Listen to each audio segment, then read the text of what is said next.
Hello all. In this video, we are going to discuss about IAM password policy best practices. So let's say in previous video we discussed about group policy rules and all IAM group policy and all. So now let's discuss about what and all we should take care while setting up a password for IAM user, root user, IAM users, and all. So let's say a strong password, right, which is the first mandatory thing for AWS account. We need to make sure that we have a good password. Now here we need to take care of three things, right?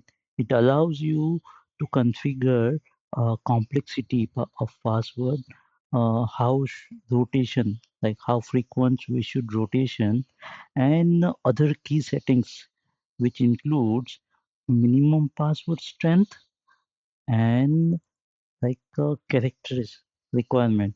Like when you say like what are the number of characters we should use, number of length. Okay, these two things, and along with this two, let's say character requirement, right? Such as uppercase, lowercase, numbers, and non-alphanumeric, like at the rate, hash. So these are all the custom settings which can be used while setting up a password. Now, user permission, right? To allow you want to allow individuals, IAM users, to change their own password, or they should reach out to admin, right? It's better to allow them to change their own password only. And the second, another thing is password expiration. How frequently their password should get expired, like a month, 3 month, 6 month. That way, we can set all these custom settings. We can modify. So there's a default setting as well, but this can be customized as per our need. And now, along with this password policy, we'll take just one more minute to discuss about MFA, and then we'll move into a practical. So let's talk about MFA. Like the one more thing, just before we move, just one more thing is reuse the password prevention. Like users should not be able to use the previous password.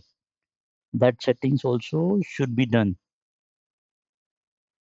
Now here will what is MFA? That is like multi-factor authentication.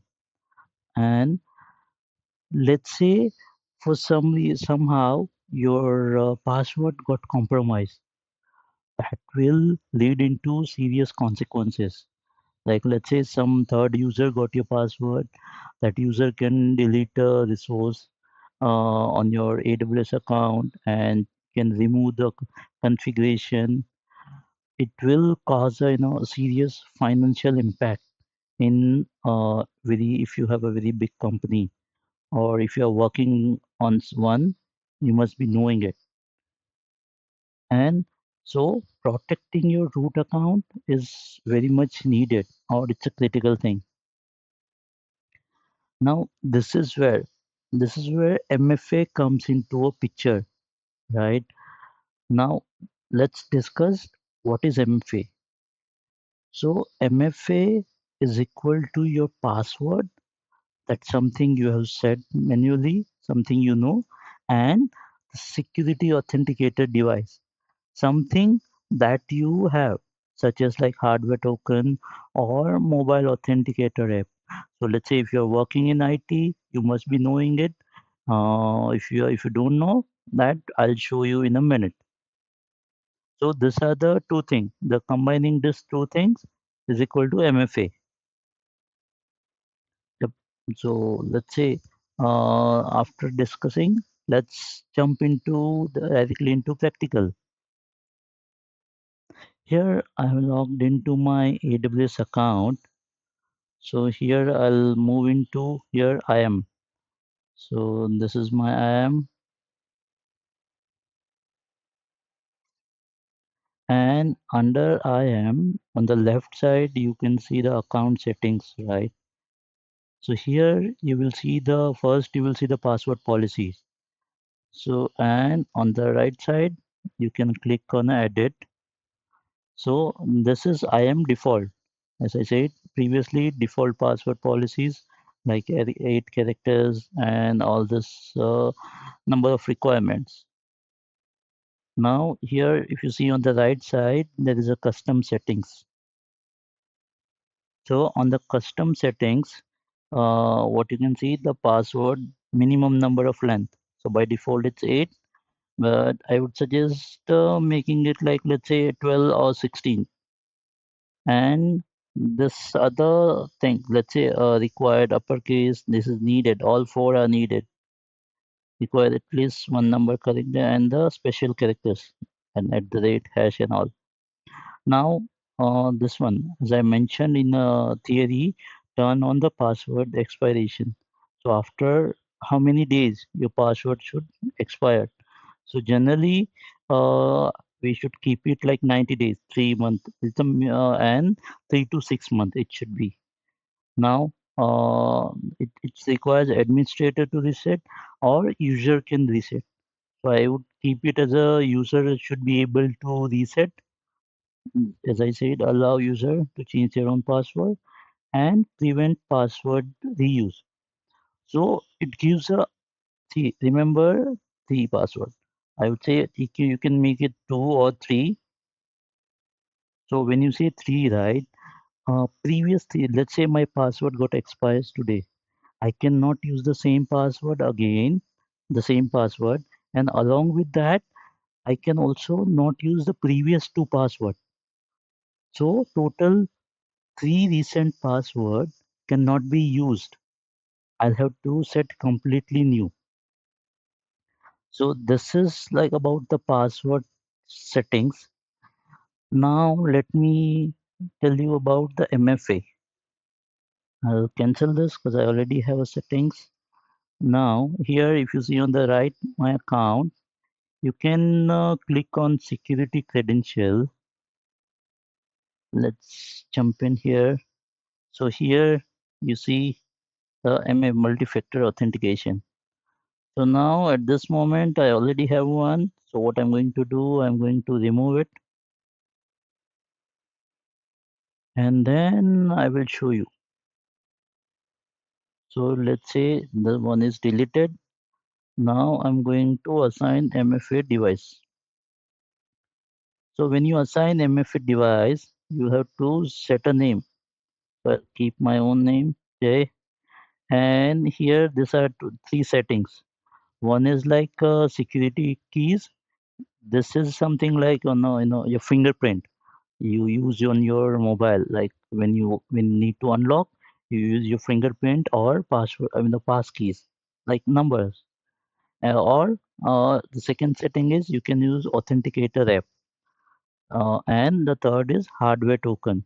So these are three methods. And if you let's say I'll keep it as an authenticator app for me, and click on next here. So it will show you the QR. Here you can scan this QR and on from your mobile on your from your Android or this one iOS phone.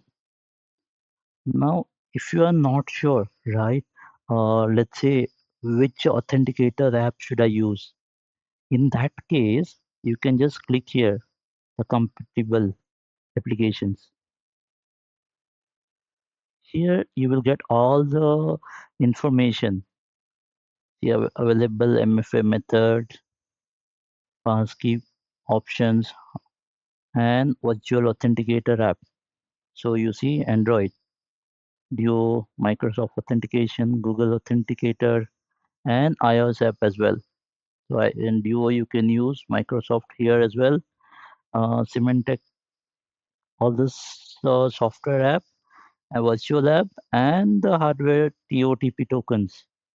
So all this information you can find it here. Now let me go back. What I'm going to do is I'm going to scan this code from myself. So here I have scanned it.